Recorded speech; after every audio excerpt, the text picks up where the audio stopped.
Hi, everyone. I'm Rosemarie Miller, and today I have the pleasure of speaking with Emma Whitford, a senior education reporter here at Forbes. Emma, thank you so much for joining me today. Thanks for having me. So, Emma, I read in your recent article how ChatGPT is fast becoming the teacher's pet. That despite immediate fears after its release to the public last November that ChatGPT would upend education by making cheating easier, more teachers seem to be using it to their advantage than worrying about the downside. So, how exactly are teachers using ChatGPT to their advantage? ChatGPT is proving to be really helpful for them. They're using it both inside and outside the classroom. Outside the classroom, it's been helpful for drafting emails to parents. They're using it to write comments on student report cards, especially for tasks that they have to do repeatedly like that. They're also using it to help them fill out IEPs for students with ADD or other learning disabilities. And then inside the classroom, they're using it to introduce topics to students. It's sort of a more interactive way for them to engage with the material. So in a history class, they might have ChatGPT pretend to be a historical figure and have the students talk with them. They might use ChatGPT to help them outline an essay. Or even I had one math teacher say that he asks ChatGPT to solve problems incorrectly and then has his students go through and point out what ChatGPT did wrong. Oh, wow. So solve the problems incorrectly. Yes. I don't need ChatGPT to do that, but that's why I'm in journalism. I don't know Anyway, either. so according to your article, 88% of teachers who've used the tool say it has a positive impact on education. How is the impact positive? Yeah, that really surprised me because, like you said earlier, there was quite a bit of panic when this first came out. But the teachers that are using it so far are finding that students are just a lot more engaged with the lesson than they would be otherwise. It's this fun new tool that they can interact with. It responds directly to them. So they're just finding that students are connecting with it and understanding the material a little bit better. And then outside the classroom, it's just saving teachers so much time. If they're able to cut down the time that they spend drafting emails and comments and planning lessons, they have a lot more time to engage with students and proactively reach out to parents and just communicate more with their colleagues and things like that. So I believe I saw in your reporting that not that many students are really hip to ChatGPT yet. So do you think there's some kind of correlation between the teachers using it and then therefore the students actually know about it? Yeah, I think the survey that I was looking at was just surveying K through 12 students. So they might be a little bit less familiar so far with the tool. I'm sure that as their teachers introduce it to them, they're learning how to use it, they're learning how to use it well. They might be more inclined to do so in the future. But as far as I know so far, K through 12 students just aren't quite as interested as, say, college students might be in using the tool. So if that's the case, if about how often do you think students are actually being caught cheating using the tool if most of them just simply don't know about it? Well, according to the survey from the Walton Family Foundation that I was reporting on, only 1 in 10 teachers have found their students actually cheating with it.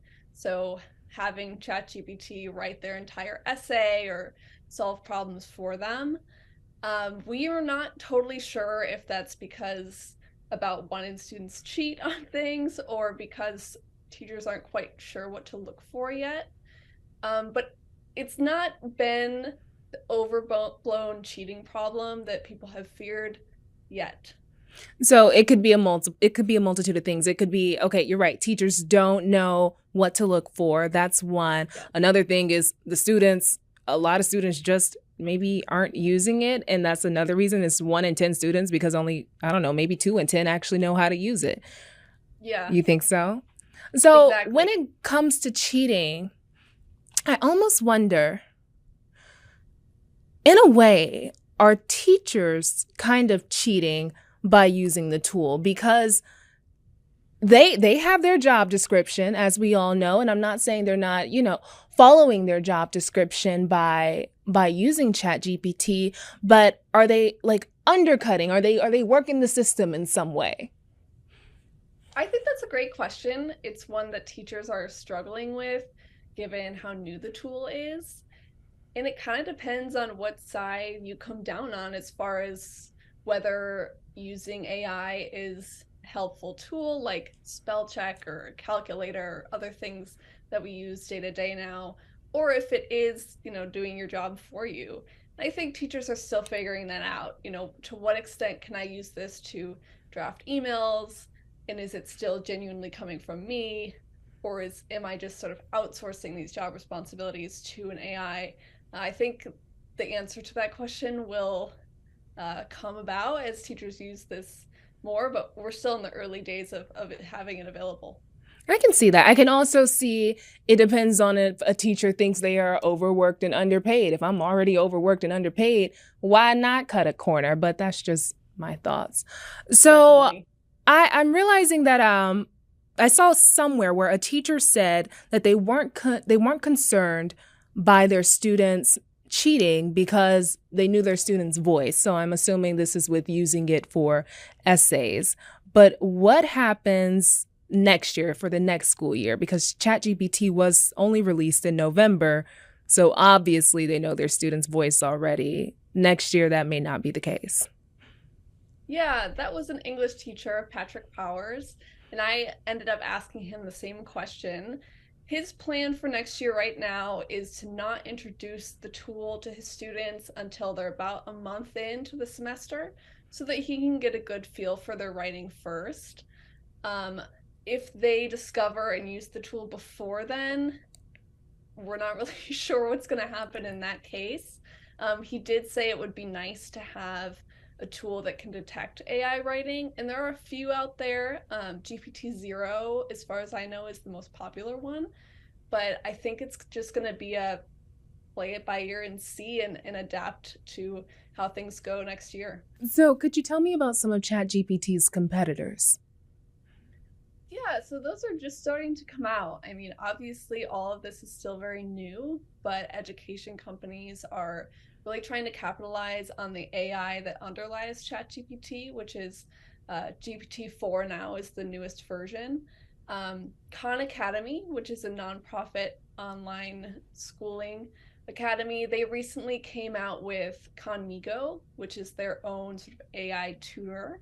It's in closed beta testing right now. If teachers are interested, they can sign up for the wait list and they'll be asked to make a $20 donation. But Conmigo claims to be a little bit more advanced than ChatGPT, and it has a few more guardrails. It won't give students an answer even if they ask for it. It just sort of helps them work through the problem. So that's one of them that's emerging right now. And do you have any idea of when it's going to be released? Did you say that? I'm not sure when the beta version will end. They're still sort of figuring that out as they determine the costs and how helpful it is for students and teachers. So they don't have a date at the moment. So all in all, teachers are using ChatGPT more than students. Yes, that's correct. Okay. Thank you so much, Emma. Thank you.